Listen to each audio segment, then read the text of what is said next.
So ito yung stock na busina ni Nissan NV350, and then we're gonna change a new one, a bigger one. So we're gonna use the blank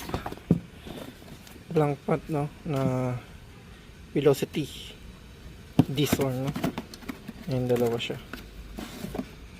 Okay, so we're trying to find kung saan pwede natin ilusot yung pinaka wire nya, which is the positive going to the battery. Tapos ito yung relay nya, no? Ayan. Okay, so kabit po na natin, hanapan natin ng pinaka power line kung saan siya palusutin sa loob dito. Ayan. Nabakasan naman natin to halos eh.